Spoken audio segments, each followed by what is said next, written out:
किसी भी दशा में जड़ भरत वध किए जाने के योग्य न था।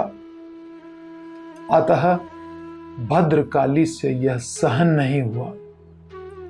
वे तुरंत समझ गईं कि ये पापी डाकू श्री कृष्ण के एक परम भक्त का वध करने जा रहे हैं। अतः तुरंत ही मूर्ति को फाड़कर साक्षात देवी काली प्रकट हो गई।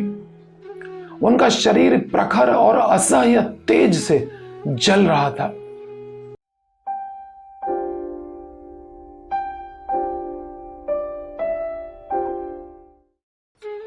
हरे कृष्ण। भृगु मुनि के द्वारा तीनों देवों की परीक्षा लिए जाने पर ऋषियों की सभा ने विष्णु की सर्वश्रेष्ठता को एक मत से स्वीकार कर लिया।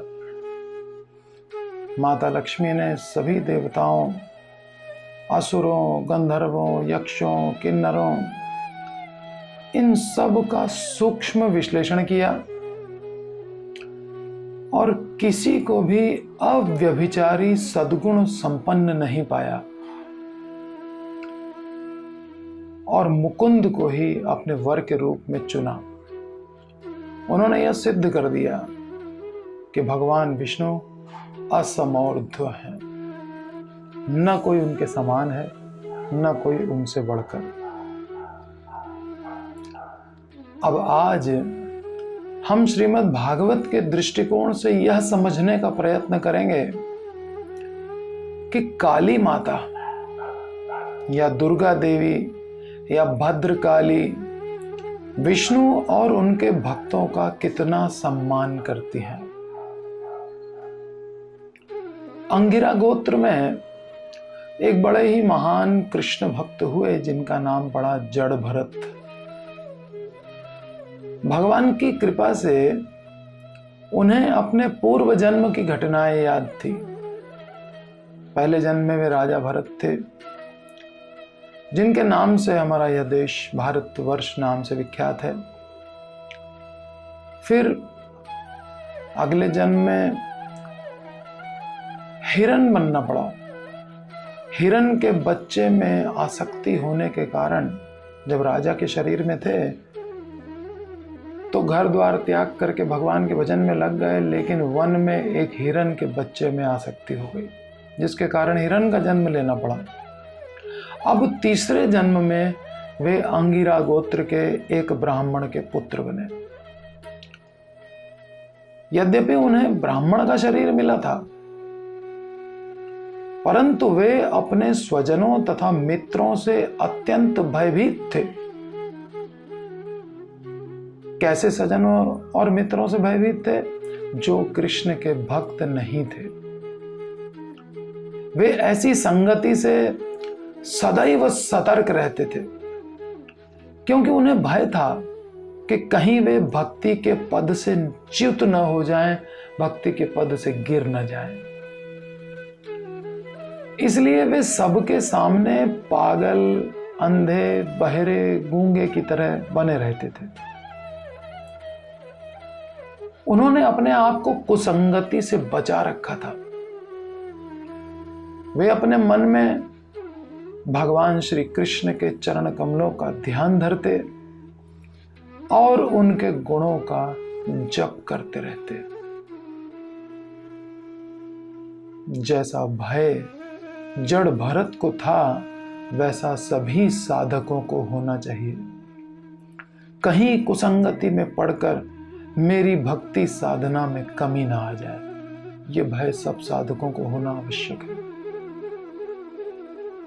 उन्हें कर्मफल और भक्ति फल का पूरा पूरा ज्ञान था। कर्मफल बंधनकारी है और भक्ति का फल भगवान से प्रेम करना है, इसका उन्हें पूरा पूरा ज्ञान था।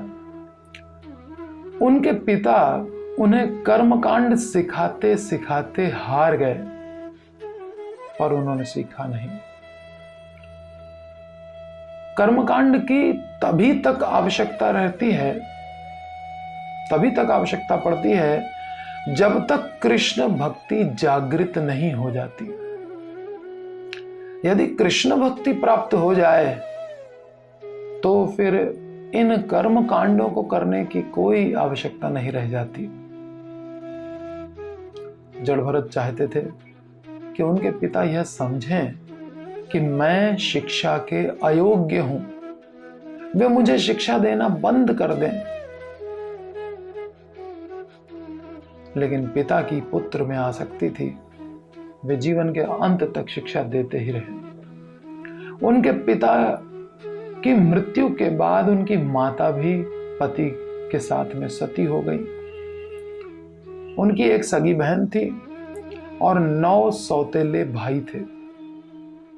भाइयों ने उन्हें बुद्धिहीन जानकर शिक्षा देना बंद कर दिया। उनके भाई ऋक्, साम और यजुर्वेद में पारंगत थे, किंतु वे ईश्वर की सेवा से विमुख थे। 3 वेदों में पारंगत, परंतु ईश्वर की सेवा से विमुख। इसलिए वे जड़ भरत की सिद्धावस्था को समझ नहीं पाए। वैष्णवेर क्रिया मुद्रा विज्ञेह न भुज है। ईश्वर की सेवा से विमुख व्यक्ति भक्ति, भक्त और भगवान, इन तीनों की महिमा को समझ नहीं पाता। नीच पुरुष पशुओं जैसे होते हैं। अंतर केवल इतना होता है कि उनके 2 पैर होते हैं और पशुओं के 4।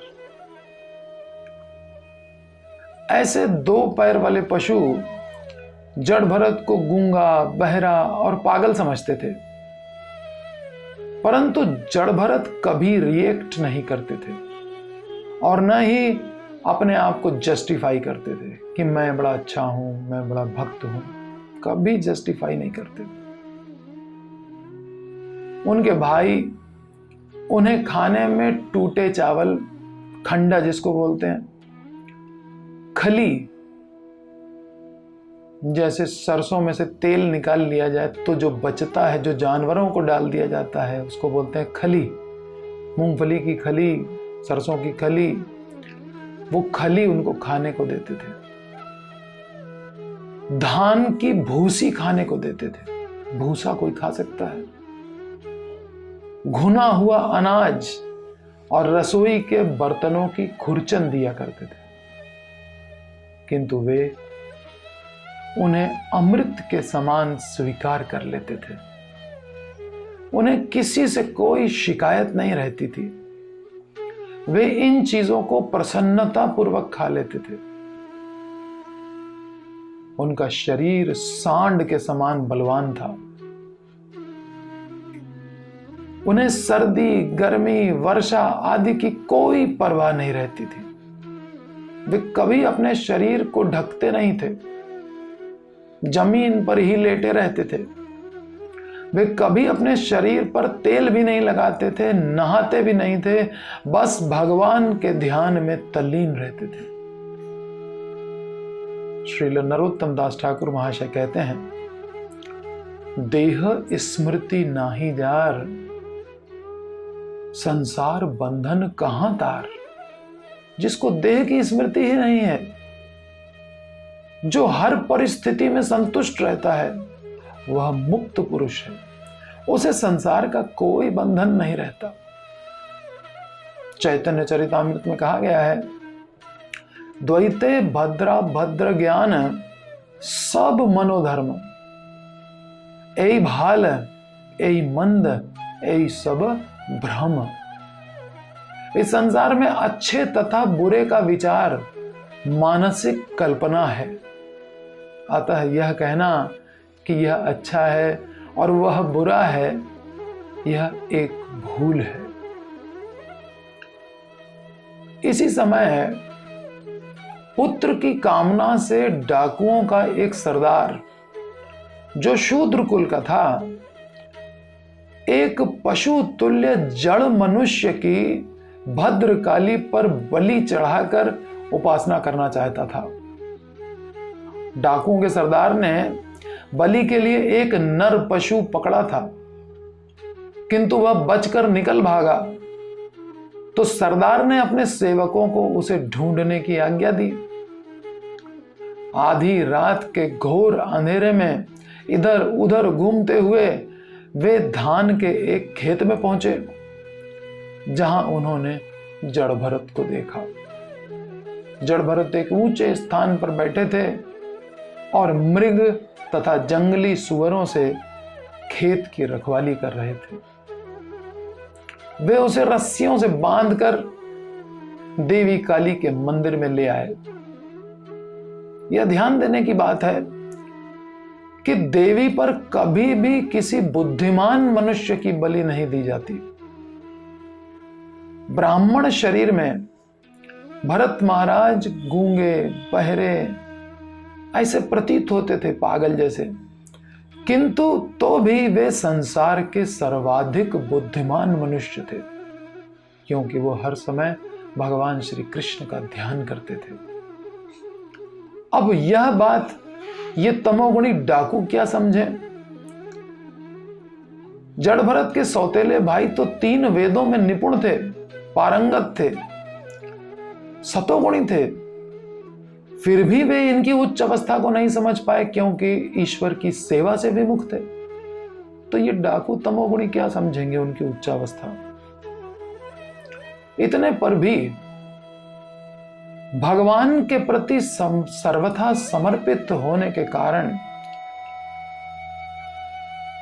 वध में लाए जाने पर भी, वध के लिए लाए जाने पर भी उन्होंने किसी प्रकार का विरोध नहीं किया। मालूम था उनको कि काली के सामने मेरा वध किया जाएगा, लेकिन जरा सा भी विरोध नहीं किया। वे इतने बली थे, पहले बताया जा चुका है कि सांड के समान बली थे। इतने बली थे कि रस्सियों से बांधे जाने से अपने आप को बचा सकते थे, किंतु उन्होंने कुछ नहीं किया। वे अपनी सिद्धि के लिए अपने बल पर नहीं, श्री भगवान पर पूरी तरह आश्रित थे। मारो भी राखो भी जो इच्छा तुहारा, नित्य दास प्रति तुया अधिकार। मैंने आपको आत्मसमर्पण कर दिया है, मैं आपका शाश्वत सेवक हूं। यदि आप चाहें तो मुझे मारें या मेरी रक्षा करें, प्रत्येक दशा में मुझ पर आपका पूरा पूरा अधिकार है। इसके बाद डाकुओं ने नर पशु की बलि की पद्धति के अनुसार जड़ भरत को नहलाया, नए वस्त्र पहनाए, पशु के अनुकूल आभूषणों से सजाया, उसके शरीर पर सुगंधित लेप किया, तिलक चंदन हार से सुसज्जित किया, उन्हें अच्छी तरह से भोजन कराकर देवी काली के सामने ले आए। अब देवी की पूजा शुरू की। देवी को धूप, दीप, माला, खील, पत्ते, अंकुर, फल और फूलों की भेंटें चढ़ाई। फिर गीत स्तुति के द्वारा मृदंग, तुरही आदि बजाकर देवी की पूजा की। इसके बाद जड़ भरत को काली की मूर्ति के सामने बैठा दिया। तामसी शास्त्रों में बकरे या भैंसे की बलि का विधान तो है, परंतु मनुष्य बलि का कोई उल्लेख नहीं है, चाहे वह कितना ही मूर्ख क्यों ना हो। ये डाकू अपनी काल्पनिक विधि से काली की उपासना कर रहे थे। उस समय डाकुओं का मुख्य पुरोहित भद्र काली को पीने के लिए जड़ भरत का खून चढ़ाने के लिए तत्पर था। अतः उसने अत्यंत भयावनी और पैनी तलवार निकाली और भद्रकाली के मंत्र से उसे पवित्र करके जड़ भरत को मारने के लिए उठाया। किसी भी दशा में जड़ भरत वध किए जाने के योग्य न था, अतः भद्रकाली से यह सहन नहीं हुआ। वे तुरंत समझ गईं कि ये पापी डाकू श्री कृष्ण के एक परम भक्त का वध करने जा रहे हैं। अतः तुरंत ही मूर्ति को फाड़कर साक्षात देवी काली प्रकट हो गई। उनका शरीर प्रखर और असह्य तेज से जल रहा था। वैदिक शास्त्रों में आत्मरक्षा के लिए आतताई का वध करने की छूट है। आतताई कौन होता है? आतताई वह है जो किसी के घर में आग लगा दे, पर स्त्री का हरण कर ले, जहर दे दे, निहत्थे पर शस्त्र से वार कर दे, धोखे से धन संपत्ति का हरण कर ले। ऐसे व्यक्ति का वध करने की शास्त्र छूट देते हैं, ये आतताई कहलाते हैं। किंतु अन्य किसी कार्य के लिए वध की आज्ञा नहीं है। देवताओं पर बलि की अनुमति उन लोगों को है जो मांस खाते हैं। मांसाहार पर यह एक प्रकार का प्रतिबंध है, रेस्ट्रिक्शन है, यह परमिशन नहीं है। महीने में एक बार अमावस्या की रात को 12 बजे काली की मूर्ति के सामने बकरे के कान में कहना पड़ता है, माम सह खादति इति मांसः। अर्थात इस जन्म में अपनी जीभ को संतुष्ट करने के लिए मैं तुम्हें काट रहा हूं, अगले जन्म में तुम मुझे खा लेना। ऐसा कहकर जिसे मांसाहार करना है वह स्वयं ही उसकी आंखों में आंखें डालकर उसे काटे। लेकिन आज इस विधि का कौन पालन करता है? इसलिए सब पाप के भागी हैं। सब कसाई घर से मांस खरीद खरीद के खा रहे हैं और पाप कमा रहे हैं, और दुनिया में अशांति ही अशांति फैलती चली जा रही है। इस हिसाब से जड़ भरत वध के योग्य बिल्कुल नहीं थे। इसलिए भगवान श्री कृष्ण के भक्त पर होने वाले अत्याचारों को न सहन कर सकने के कारण क्रुद्ध देवी काली की आंखें चमकने लगीं और उनके कराल वक्र दांत, टेढ़े दांत दिखने लगे। उनके लाल लाल आंखें चमकने लगीं और उनकी आकृति बहुत डरावनी हो गई। ऐसा लगा कि वे सारी सृष्टि का संहार कर डालेंगी। वे बलि वेदी से कूद पड़ी और तुरंत ही डाकुओं के सिर उसी तलवार से काट लिए जिससे वे जड़ भरत का वध करने जा रहे थे। फिर कटे सिरों वाले डाकुओं के गले से निकलने वाले गरम गरम खून को पीने लगी, मानो मदिरा पान कर रही हों। उन्होंने अपने गणों के सहित डाकुओं के खून का छक कर पान किया। फिर डायने, असुर पत्नियां जो कि काली के गण हैं, उच्च स्वर से गाने लगी, नाचने लगी बेतहाशा, मानो ब्रह्मांड का संहार कर डालेंगी। उसी समय वे उन डाकुओं के सिरों को गेंद की तरह उछाल उछाल कर खेलने लगी। इस घटना से यह स्पष्ट हो रहा है कि काली अपने सभी भक्तों का पक्ष नहीं लेती। देवी काली का कार्य ही असुरों को दंड देना है और उनका वध करना है।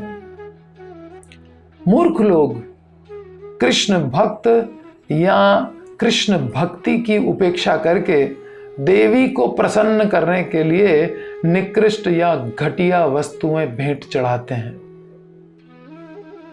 किंतु अंत में थोड़ी सी त्रुटि रह जाने पर वे इन उपासकों का प्राण लेकर के उन्हें दंडित करती हैं।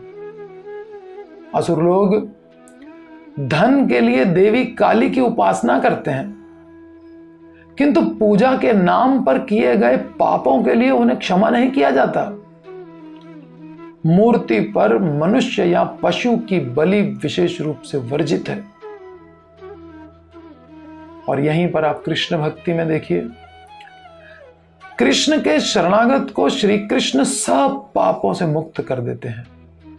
यहाँ देवी के भक्त अगर जरा सी गलती करें तो उनके पापों के लिए उनको क्षमा नहीं किया जाता, परंतु कृष्ण के भक्त सर्वधर्मान परित्यज्य माम एकम शरणम व्रज अहम त्वा सर्व पापेभ्यो मोक्षयिष्यामि मा शुच। मैं तुम्हें सब पापों से मुक्त कर दूंगा, तुम मेरी शरण में आ जाओ। एक सिद्धांत सदा याद रखना चाहिए कि जब कोई ईर्ष्यालु व्यक्ति किसी महापुरुष के सामने कोई अपराध करता है तो उसे सदैव इसी विधि से दंडित किया जाता है जिस विधि से इन डाकुओं को दंडित किया गया। आत्मा को शरीर से अलग मानने वाले, सारे जीवों के कल्याण में निरंतर लगे हुए, दूसरों का बुरा कभी न सोचने वाले ऐसे मुक्त व्यक्ति चक्रधारी भगवान श्री कृष्ण के द्वारा सदैव रक्षित रहते हैं।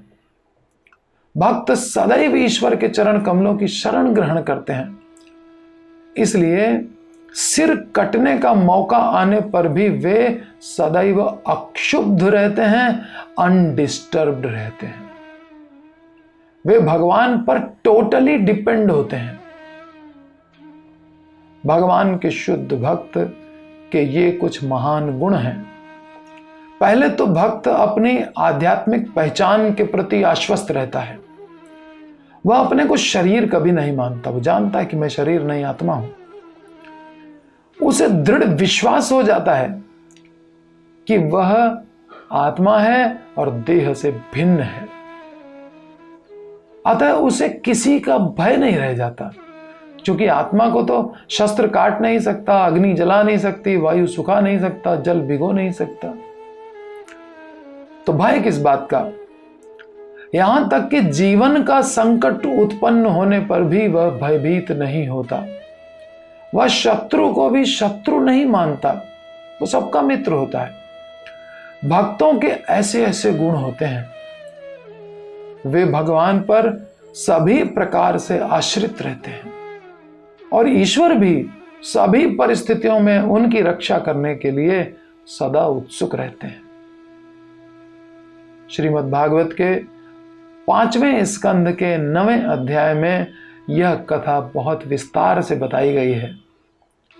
इस कथा से सिद्ध होता है कि मां भद्रकाली विष्णु और उनके भक्तों का कितना सम्मान करती है।